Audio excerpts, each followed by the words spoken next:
the August meeting of the Clearwater Amateur Radio Society. We have a very special program that we will get to in just a moment, but before we call upon our guest speakers this evening, I'd like to give everyone an opportunity to introduce themselves. And if you are not a member of the Clearwater Amateur Radio Society, if you're here as a guest this evening, please make that known as well, because I do see some faces out there that I normally don't see. So as I said, I'm Paul, NA4AR, the club president, and we'll throw it to Buddy. Buddy Bird, secretary, KD4JOQ. Chris Clement, KA4UP. Bill, KI4SWY. Dan, AI4ET. Alex, WB4BSA. Chris, N4BSA. Tom, AD4ED. Pat, KI4DWJ. Bill, N4DHP. Paul, N4PK. Bob Kreutzer, father of Bruce Kreutzer. KI4KTZ. By the way, your call sign is N0CAL. Right. Don, KI4BJU. Dave, NJ4LCL. Earl, W4MPH. Tony, KJ4HFA. K4BFR. Kevin, KD4CT. Charlie, WO2M. Neo, N9DGE. I'm not a member. Very good. You know, at least Bill had some incentive. Congratulations, Will, on upgrading to extra. And Will's going to have something a little bit for us a little bit later this evening. I noticed he brought some weird-looking contraption with him, and he'll explain what that's all about. And we've got two more folks that were hiding back there behind taller people. Nah, you can't do that, Dave. Dave, KG4YZY. I'm not hiding, I'm just slouching. Oh, okay. Like that's different. Hard day at work. Very good. Well, thank you all for coming tonight. And normally we would go on with club business and what have you, but we have a couple of very special guests with us this evening, and so we're going to suspend, or actually just change around the order of how we normally conduct our business, so that we can afford our special guests this evening the opportunity to make their presentation and wow you with all of the things that they came to wow you with. Joining us tonight will not be Ralph Barlow. Ralph is the engineer in charge of the Federal Communications Commission office in Tampa. Ralph unfortunately got tied up with another detail, which is keeping him from being here with us tonight as previously billed. However, in his stead, he sent along two of the folks that work in the FCC Tampa office who I've seen on several occasions, and I'm sure Dave and a couple of others here have seen as well at Society of Broadcast Engineers meetings. And if my memory serves me correct, Kim, I want to say you were also a guest speaker at the Tampa Bay Ham Fest about circa 2001 or 2002. I know you were there. So I don't know, Anthony, if you've ever been exposed to ham radio operators other than those of us that are SBE members. No, just SBE, DD side. Couple. Okay. Crazy. But joining us. That's what we were doing this morning with the TV operator. Oh, okay. Well, Kim, we'll keep that in mind.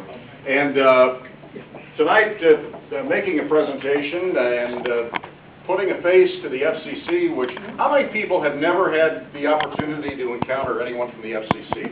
Raise your hand. It's a good thing. All in a good way, right? Well, after tonight, you won't be able to say that, but first-class officer there. I remember Kim from back in the day when I first got down here. She was very involved with ham radio. We had her as a guest speaker at one of the Tampa Bay Ham Fest several years ago. And like I said, we see and hear from Kim every now and then at the local chapter of the Society of Broadcast Engineers.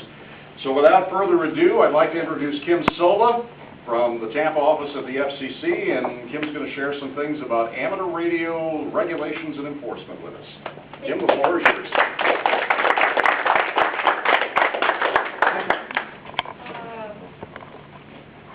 This is kind of going to be, sometimes when I feel like when I talk to amateurs, I'm going to repeat a lot of things that you guys probably know better than us. But It's gonna be a pretty basic presentation, just to kind of go over what our office does, the things that we cover, what you need to do if you need to contact the FCC, what we do as far as enforcement, the tools that are available to us. Basically, Paul kind of explained to you who we are, what we do. The field is made up of engineers, compliance specialists, which Anthony and I are. And in some offices, like in Tampa, we have what's called a full field office, where we have engineers and compliance specialists. Again, Ralph Barlow, who is our district director in the office. And there are some areas where they have resident agent offices, where those are usually just 2 agents that work together. They're not a full staff field office. In the case here in Florida, that's what they have in the Miami area.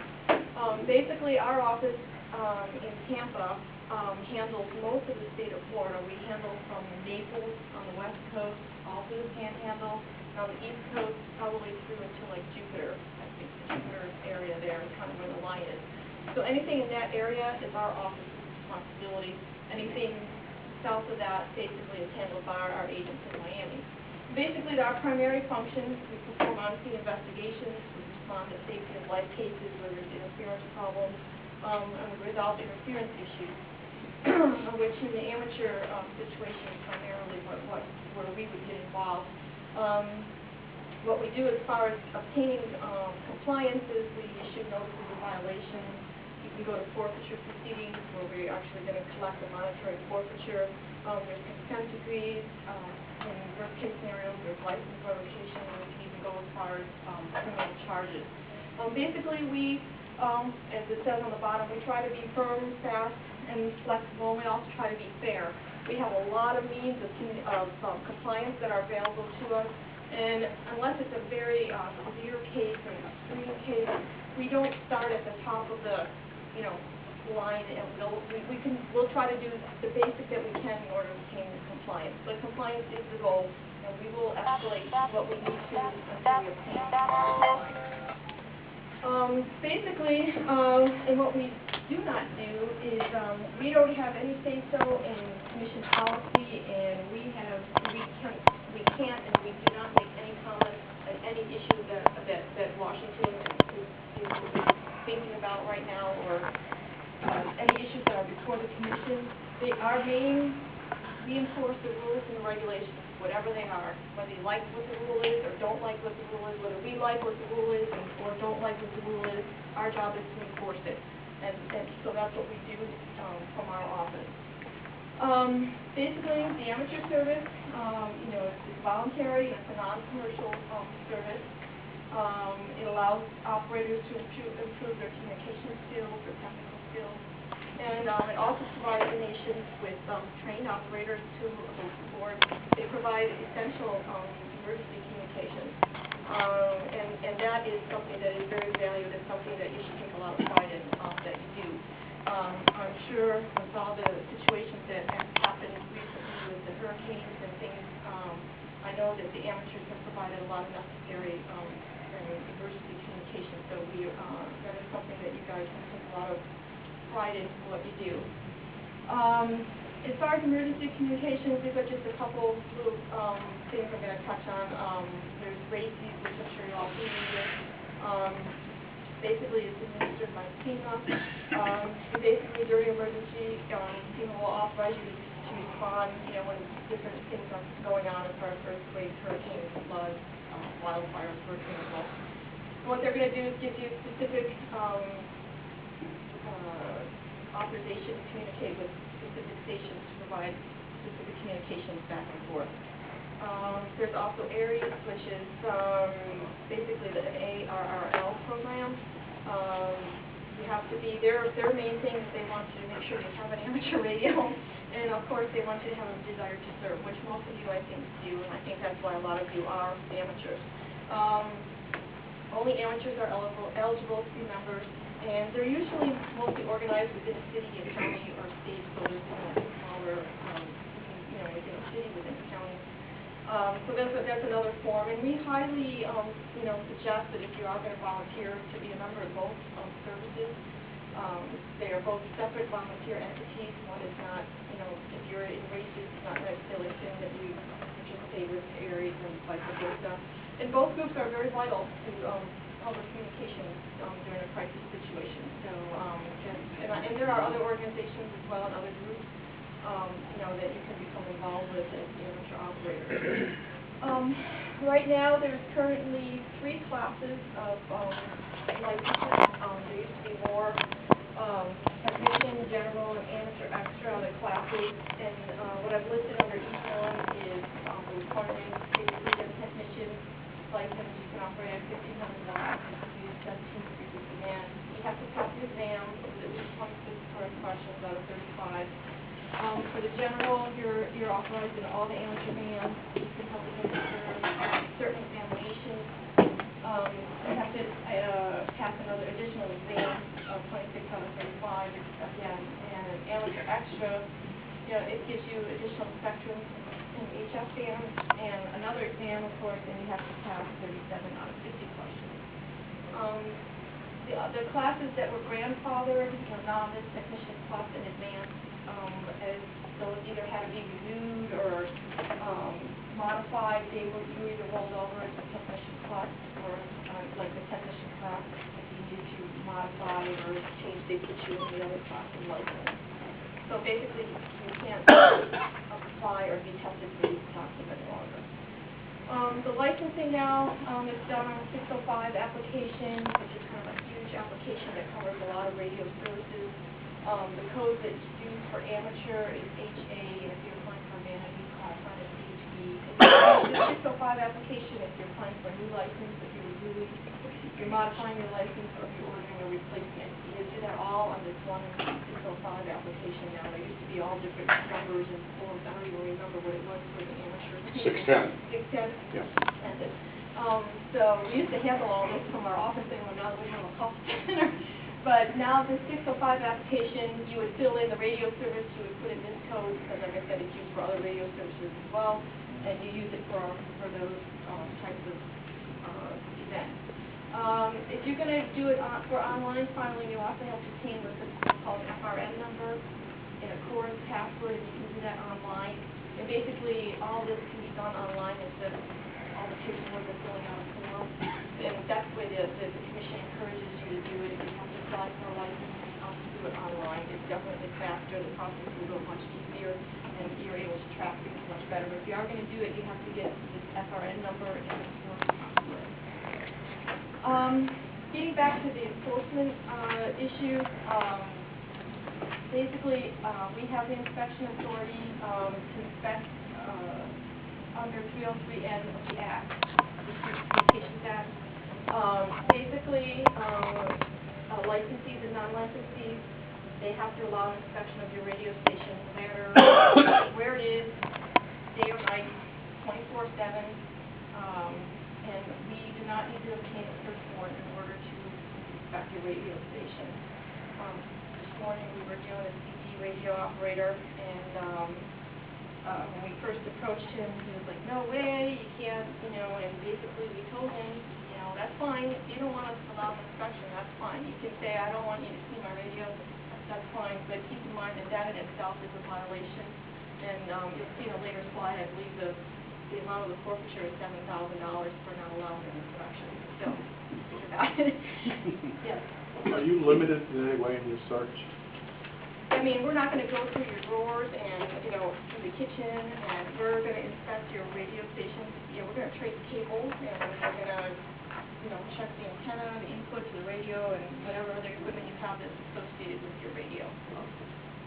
But we're not going to turn your whole house upside down, no.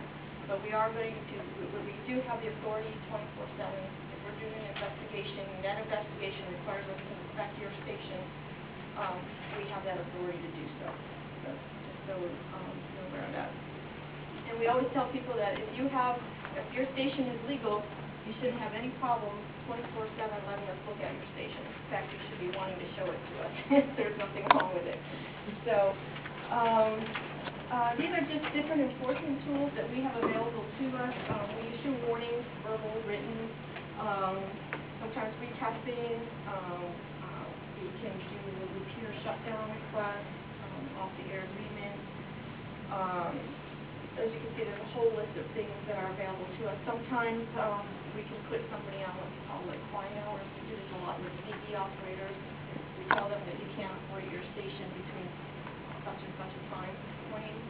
Then if they're operating during that time frame, now they're operating what we consider unlicensed because they don't have authority to operate during that time frame anymore. So that's another tool that we use often. So these are just short list of some of the things. Inspections is a primary one. Like I said, we do a lot of inspections, whether it be amateur or licensed, unlicensed. You know, if there's interference problems, again, if there's a problem with your station, there shouldn't be. If there isn't a problem with your station, you shouldn't have any problems. So you do a lot of them, CBs and ham radios, or just a lot of them, all radio frequencies? We inspect AM, FM stations, cable systems, but as far as amateur and cable, and CD, basically how our office works is by complaints. So we're complaints driven, so to speak. I mean, we don't drive around and look for every CD or amateur operator in the city when we go around. A lot of people think that that's what we do. But basically, but we have a complaint, you know, we're going to sit there and monitor and gather the information, gather the evidence that we need to either confirm or deny the alleged violation. So, You monitor the band? yes. Yeah, our cars are equipped with direction finding equipment and.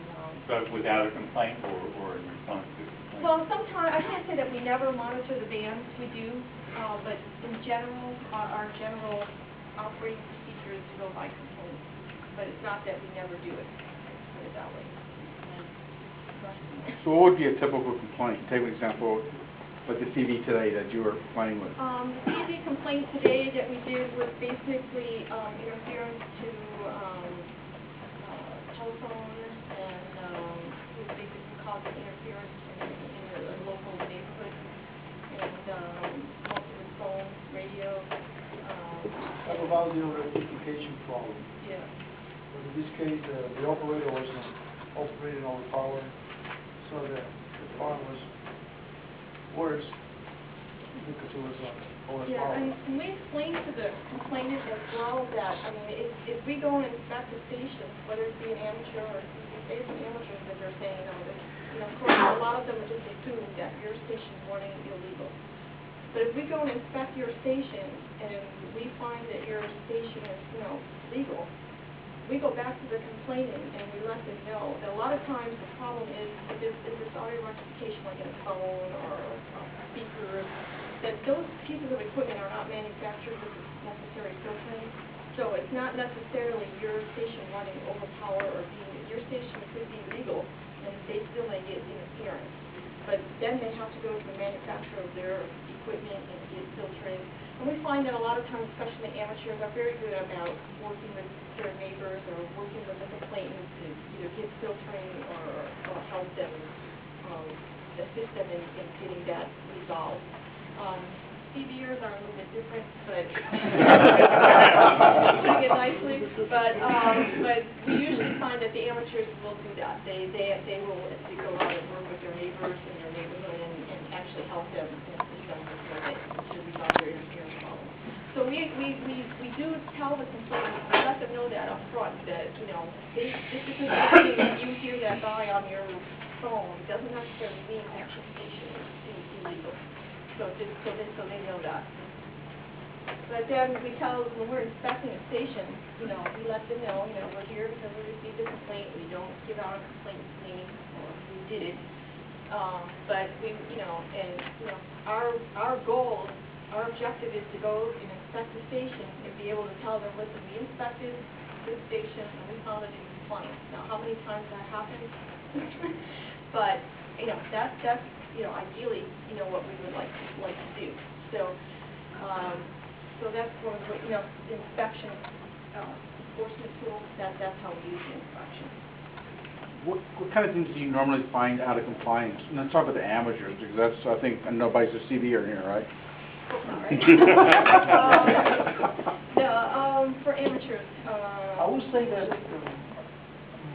many of the complaints that we receive across the nation is basically you have some problems with some people that interfere with each other, causing intentional interference, because if somebody doesn't like it. So two amateurs interfering with each other. Yeah. Kind of thing, or a net is going, they're conducting business on a net, and somebody that either wishes, they could be in that net, or for whatever reason, so they'll intentionally jam.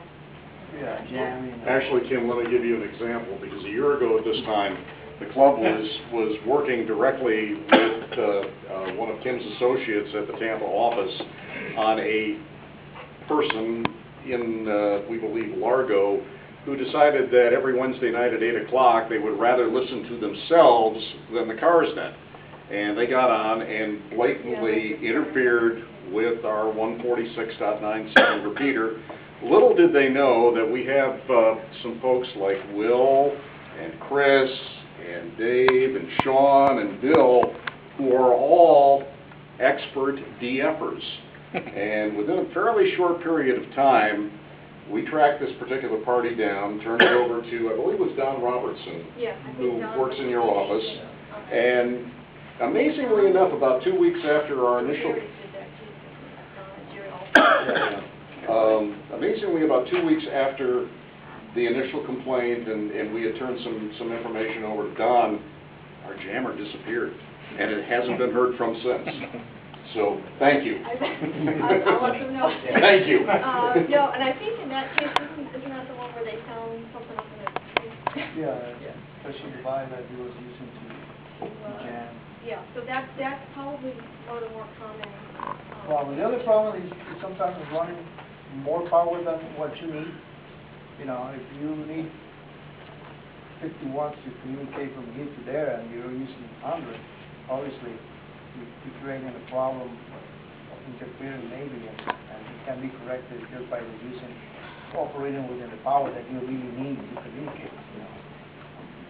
But in those cases, we just provide some advice, not really a warning or any type of sanction.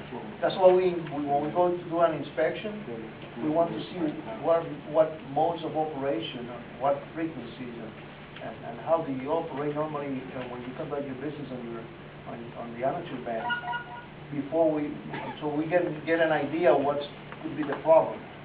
And we ask you what power you normally use at this time of the day, or so we get an idea of what can be done by the station to alleviate the problem. Even if it's a audio rectification, we will try to help teach the complainant and the operator to conduct the business and to eliminate the problem with the complainant. Yeah, and about what we had a case where there was, I think you're familiar with that. Very. There was a net there, and obviously it was a severe that was interfering with every time the amateurs would be on the net. And that case actually was one that we had to go all the way, and we went to court actually, and where he lost, I forgot what he was actually. 18 months in jail. Was he using ham equipment, or was it No, TV stuff? he was using modified equipment. But he was doing CB and was getting into... Yeah, he was a CB. ham. He was not a licensed amateur. He's a CB operator. He had a few... But it was just harmonic, it wasn't like he had... No, he was doing intentional using his amateur radio. Oh, okay. He was using hand frequency. Yes. On hand frequencies, causing interference to a net.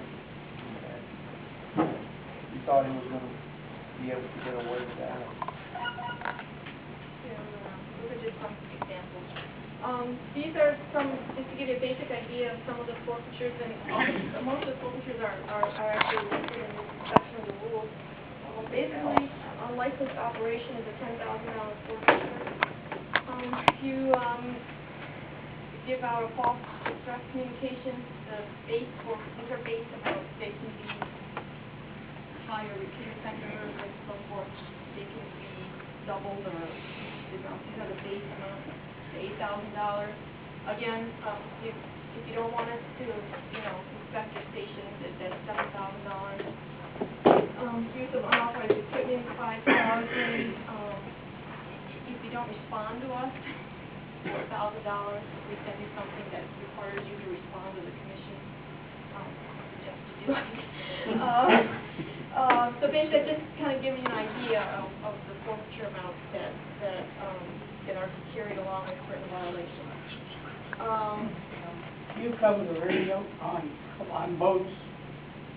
On both, like the, Yeah, the VHF? marine, Yeah. Marine channel, because there's an awful lot of violations on that channel. On channel 16? Always there ever. Yeah, primarily what we respond to with that is, like.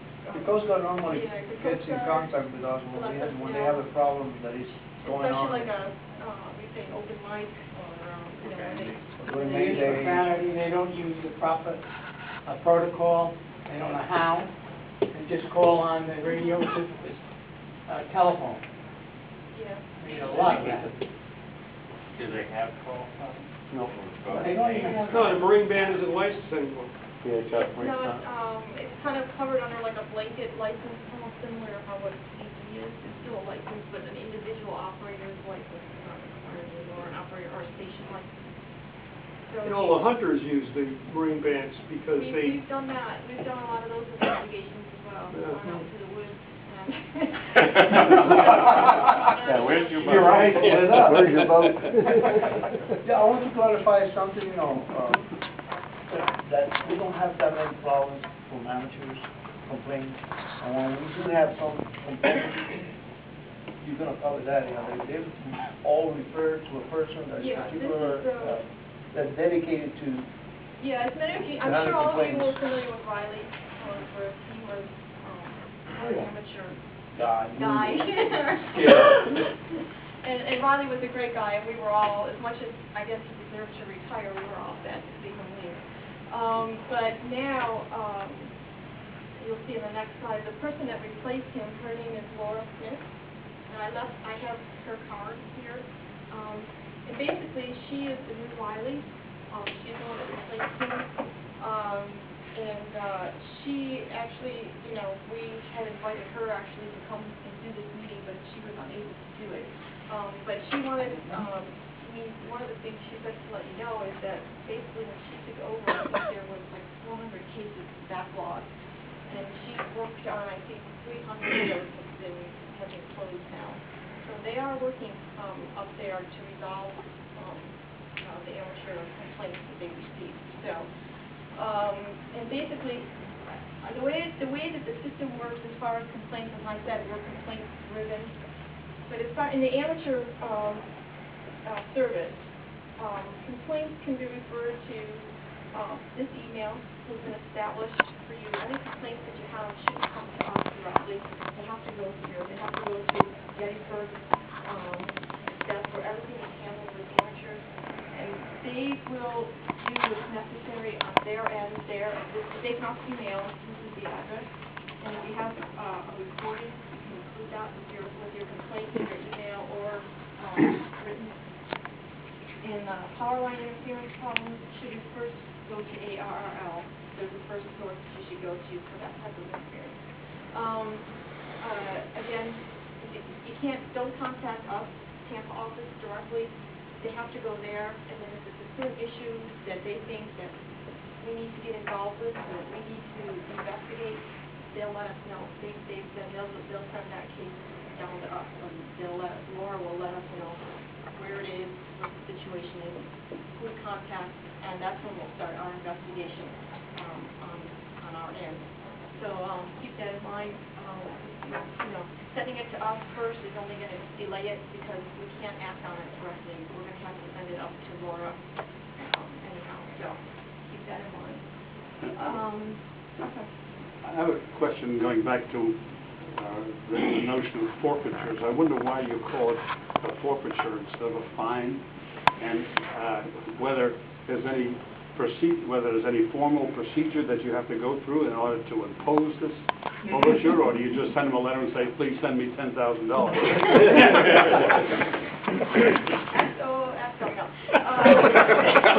No, basically, what we send out, what's called a notice of apparent liability, which basically, states, gives a background, the complaint, what was found, our investigation, and what we're basically charging you with. And basically, our evidence shows you that you violated this rule, and this is how you did it. As many rules as there are. And then we go that in that document, it states that gives you what, the rule, the forfeiture amount is X amount, X amount, and X amount. Therefore, we find you liable for forfeiture in the amount of whatever it may be. So there's also you can respond to that NAL if you think you have evidence that says you guys are crazy, never happened that way, or or for whatever reason. You have an opportunity to respond to that notice. Then at that point, it's also reviewed by our attorneys, the response, and at that point, they'll make a determination if they don't feel that, you provided enough evidence to say that our claim was incorrect, then that's when they'll issue a notice of forfeiture order, meaning that the fine is established and this amount and you're required to pay it.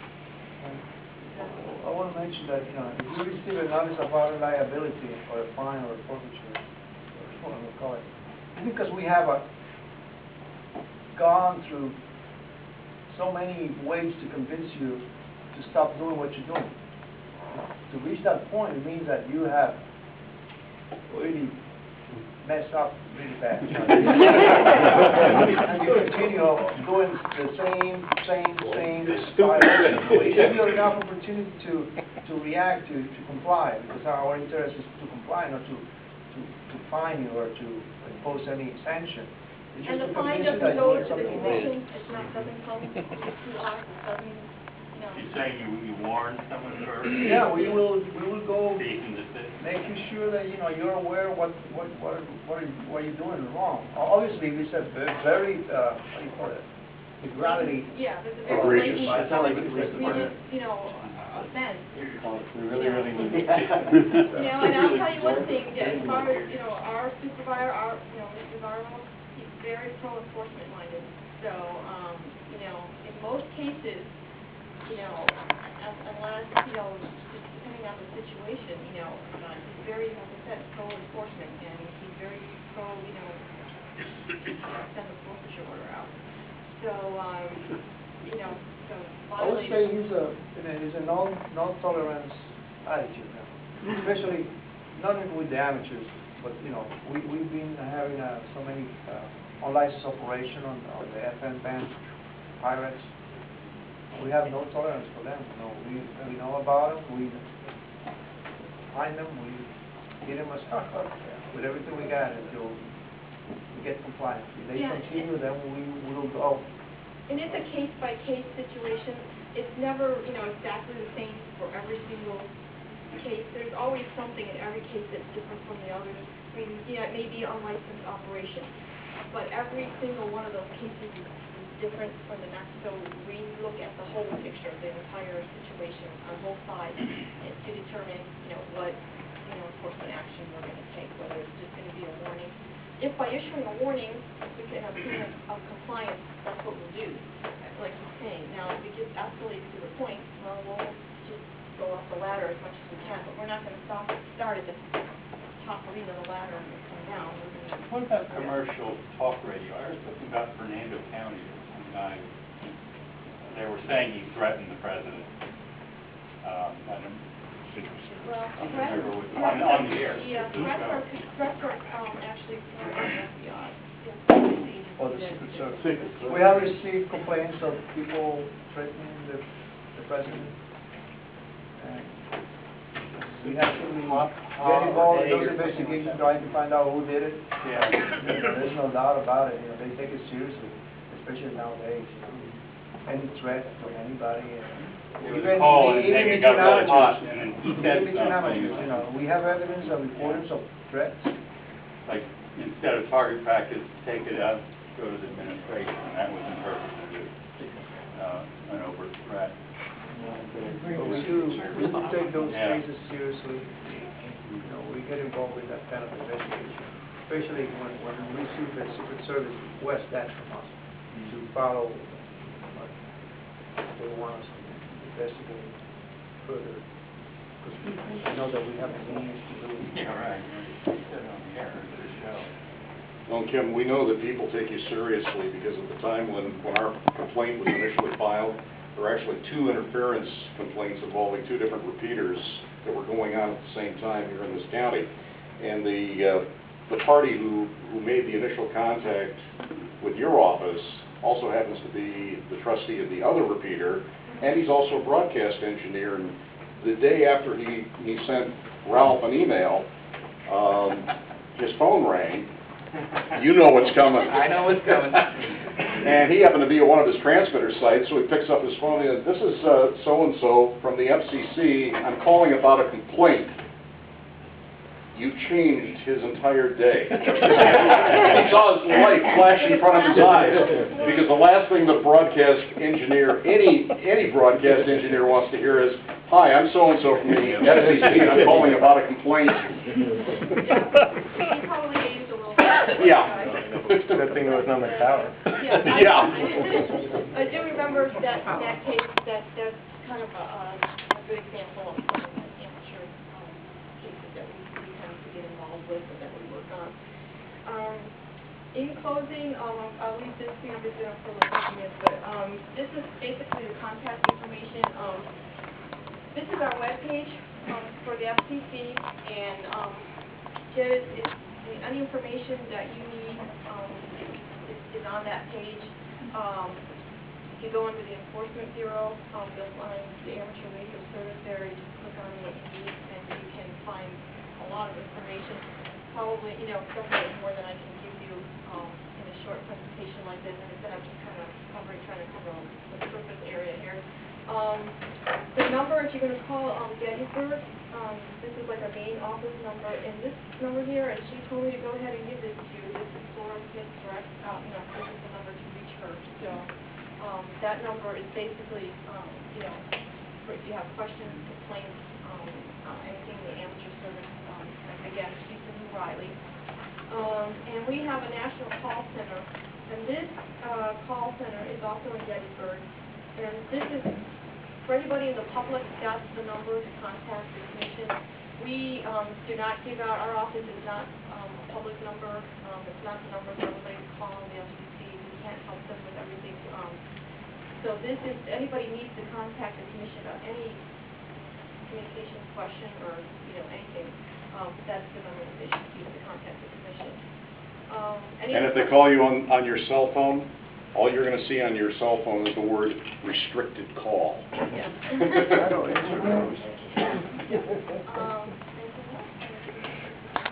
Anybody else have any other questions? Yeah.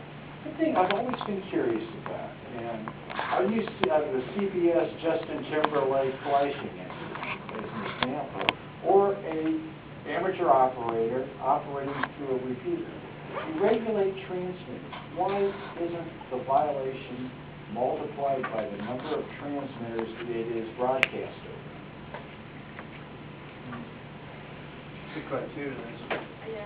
normally, when we do the investigation, that investigation report goes to different channels. And basically, our lawyers determine what sanctions and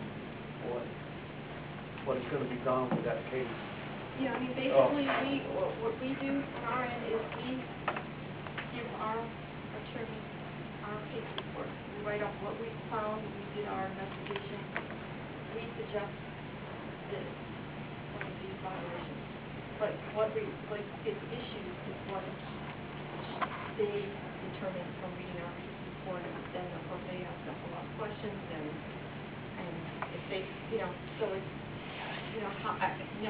there's a set thing of every repeater and it depends on what the case is and what the evidence is. Well, probably every transmitter that you cause to broadcast something in violation should be a separate offense. Exactly. Per day. Actually, Per day. in the case of the Howard Stern situation with Clear Channel, and in the case of the Janet Jackson incident with the Super Bowl, those were factors in the fines that ultimately were levied. Yeah, I know with the Super Bowl incident it was. Yeah. Wardrobe malfunction. The wardrobe malfunction.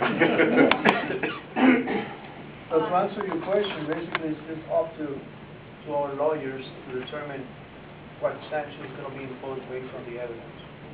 And you know, sometimes we don't agree with the sanction. We think we should go stronger than what they Yeah, most of the suggest. time we're like, but that's why we're not the lawyers, we're not the attorneys, so. After you spend hours and hours and hours on an investigation, doing surveillance, recording, just to get this amount forfeited, when we think this guy is just innocent, you know. And it's been going on for maybe a month and month, and he's still doing the same thing.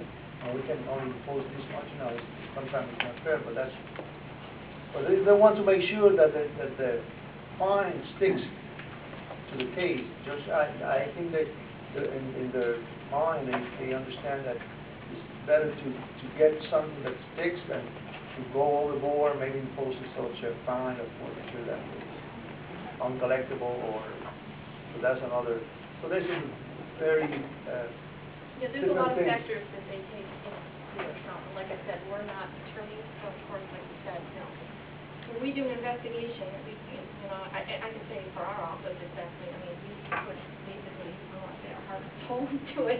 I mean, we just don't go out nonchalantly to do an investigation, you know, so obviously we want to see as much capacity as we can from the information. But again, that's decided by attorneys. So, yeah. You and I talked about this earlier in the week, and this is kind of a variant on the question that I had asked you regarding the narrow banding issue and mandate that's coming up in a couple of years for Part 90 and Part 95 folks. Do you see a time when the FCC is going to look at the amateur allocations that we have between 144 and 450 megahertz and say, guys, you two also need to narrow band? Or do something less than what you're doing right now? We don't really have, like I said, we don't have any input as far as, I don't have that. I mean, I would tell you the spectrum is always being looked at, the entire spectrum. This is, we saw what happened with DTV and, you know, realigning things and, you know, so, I mean, I can suggest you to always make good use of the spectrum that you have so that you can show the commission that we're using this spectrum to do A, B, and C, and we're using this spectrum to do X, Y, and Z. And these things are important because of this, and that. I mean, if they're going to see a portion of the spectrum that's not being used efficiently, you know, they're going to look at that and see if there's something else they might do with that. Now, if they're going to do that tomorrow, I'm not saying that, but, you know, just, you know, as an overall view, I mean, it's just kind of common sense to make sure that, you know, the spectrum that you've been allocated, that you're using efficiently, and that you're using it for uses that it was, you know, described to be used for. And always, you know, make it look good, you know, make what you're doing, you know, make the commission see, you know, what you're using that spectrum for, and the good uses that you're making from the spectrum that you've been allocated. Because again, the whole spectrum is always being looked at. You know, we always give the analogy when we were doing DTV for the last 2 years. We always gave the analogy of like a parking lot. You know, there's only so many spaces, and then once it's full, there's no place else to go. So that's why we were doing, you know, when they vacated those analog signals. There's still some TV up there, 38. Yeah, those low power. Yeah, low power wasn't required to go digital yet, so I Well, eventually. who's watching them, Mike? Who's watching it anyway? Nobody's here from Channel 38. Someone gave me a little Watchman, I was playing with it. And They there put a was low-power station up that entitled the cable company to carry. Yeah, I mean, the low power stations were not required to go digital yet. Eventually, that is, there's not a date yet of when that's going to happen, but I would anticipate that that's going to happen eventually. Yes. To his response of who's watching, generally speaking, not many, but what ends up happening is because they're on the air, a lot of the cable companies are required to carry them under must-carry procedure, so even though it's a low-power transmission, it gets them into the cable footprint, which is where the majority Oh, of the cables are okay, in so this area. technicality. It's a technicality that flies by. Well, it's actually more than that too, because when you consider the fact that the Tampa Bay market has a 91% cable slash satellite penetration, if they lost that, that would be huge. Any other questions or? No? Any subject? Okay, now's your chance. We're here. Okay, well, if you don't, thank you very much. We appreciate the opportunity to come out and talk to you. Now that DTV is over, we are definitely back in our enforcement mode, so it's nice to go back and do that.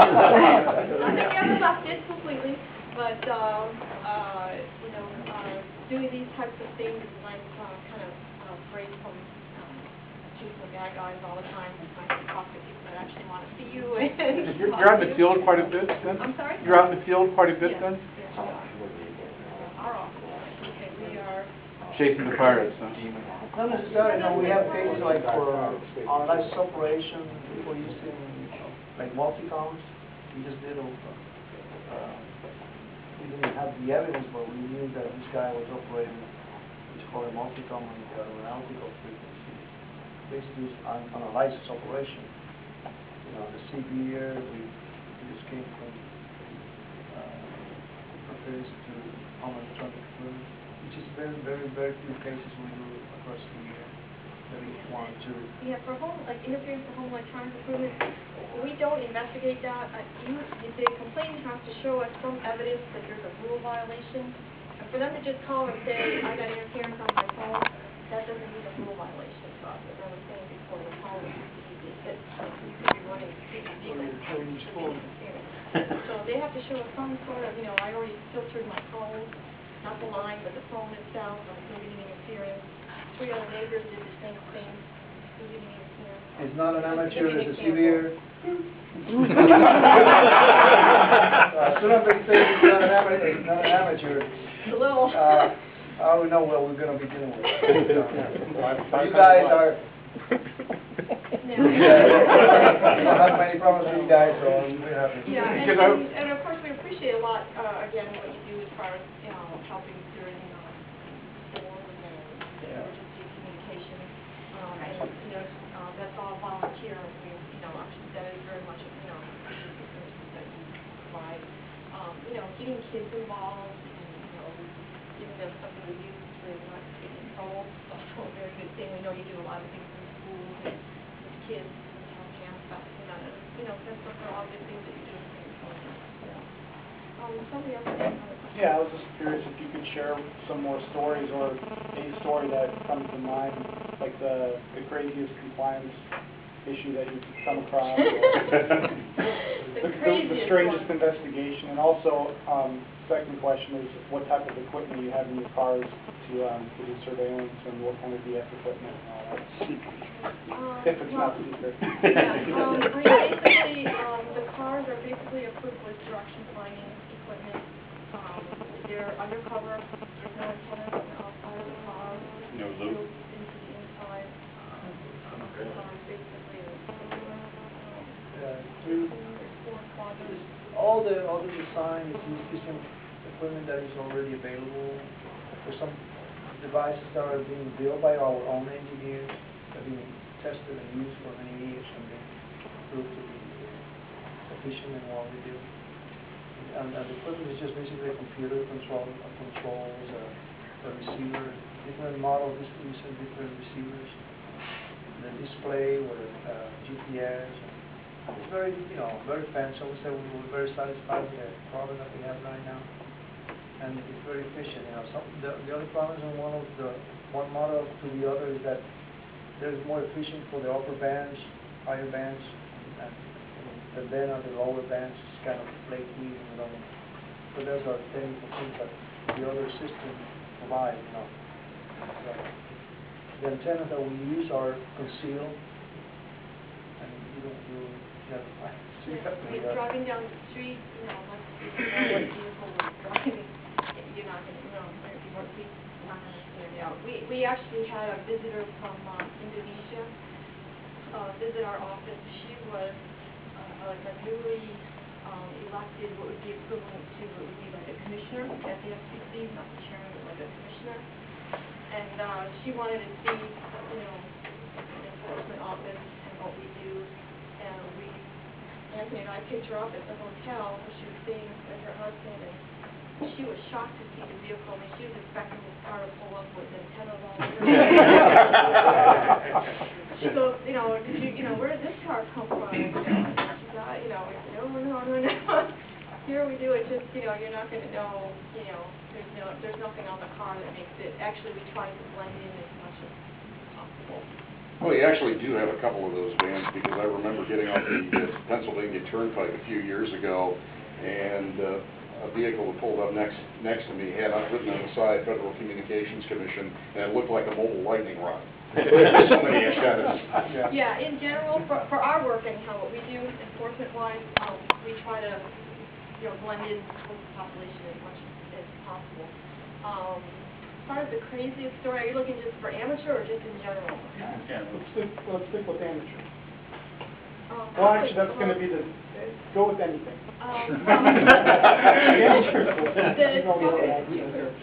Yeah, the most, I would say the most crazy case that we have worked together is that CD operator got jamming. You know, he just insisted that, you know. He thought that he had so much knowledge that he can beat the government, he can beat the system. Yeah, and So he was, his pride was what really. Yeah, and by the time it got to trial, we actually met him in the courthouse, and, you know, he looked at both of us and told us point blank we were going to lose for one day, and that no chance of winning the case, you know, we're wasting our time. And then as the case progressed, eventually he was called as a witness, and basically the U.S. attorney just would ask him a question, and he would actually just go and sit down, and the guy just basically, I mean, I even felt like going up to him and saying, you just better be quiet. You know, it's like you just, you know, I mean, he came up with, you know, all kinds of stories on the stand about, you know, the government coming in at night and giving him secret equipment.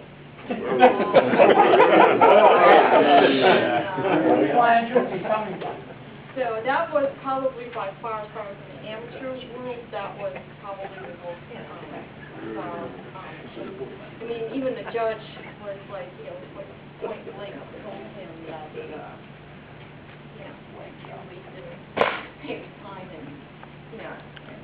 How'd they do? He was sentenced to 18 months in jail. Oh, absolutely. And he was actually sent to, one day he feigned a heart attack, so to speak, and then went to the emergency room. So the judge sent, you know, a couple marshals to the hospital to find out what the story was, and basically put him in jail at the time of the trial. And so the next morning when the trial resumed, and they brought him in a full red orange jumpsuit, and he told the judge that being in jail had been a very educational experience. So we're like, yeah, I imagine it would be, you know, and you know, it's in a way it's kind of sad. I mean, because there's really no reason. I mean, if you wanted to be an amateur so badly, you know, become an amateur. There's nothing that would stop you from being an amateur if you wanted. Is there any kind of common psychological thing behind people like that? You read about the ones who mess with the police races, It started as QSC, and this then group started as friends. They all were studios. They were TV van operators back in when they started. So some of them started to become amateurs, and so they can separate from this character. But eventually they started having some frictions among each other. So he decided to jam their operations at night on his car. He would drive around different amateurs that he knew were part of that net, and he would drive 10:30 at night, 11 o'clock at night, with obviously build an amplifier that would completely wipe out the whole net. Just causing the disturbance, I mean, Yeah, it's just- not getting paid or anything like that. Nothing, just put it, make sure of. Who was that person who was bothering us? Was he We, one of us at one time? we never got a name, but, Dan and I, Dan is also, in addition to our volunteer examination coordinator, is also our repeater trustee. We were shown some mug shots of some potential, perpetrators, and I think both of us recognized a couple of people that we'd not only seen at other ham events, but we had seen right here in this room. So it was somebody who knew us. Don't have any names though. Yeah, I would, if I knew, Anthony and I didn't work that, so I Yeah. don't know. I remember them, working on it, and I remember them finding something like a tree. Well, But, they found him, and he hasn't been heard from since, or if he has, it's on number one. Yeah, I know. As far as other, cases, I mean, the most bizarre obviously probably are working FM operators, pirate radio operators. Those are, the most bizarre has gotta be, the stories that we hear and the lengths that they'll go to put a station on the air sometimes. What do you do if they sit out to sea and go out beyond the 3-mile limit or whatever? Is there anything? That's where the term Didn't that happen? originated, isn't it? Huh? That's where the term originated, right? They do it out in a boat or something? I think so. There was that one case, right?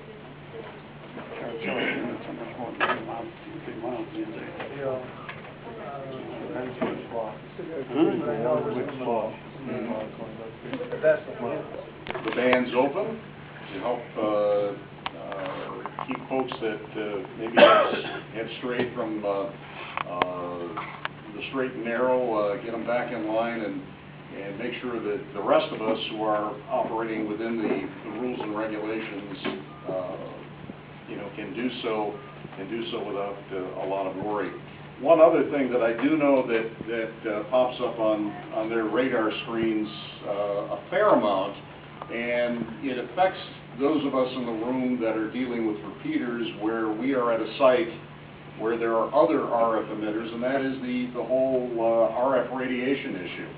And, as each of you who have gone through a test in the last, 8 years, 9 years, maybe longer, there are a number of questions dealing with RF exposure on the test. There are some rules that we need to abide by. And if you're at a site where there may be some other Part 90 users, some Part 73 users, particularly somebody that might be a high-power broadcast station, we need to make sure that any amateur station that is up there also stays very tightly in compliance so that we're not adding to the problem.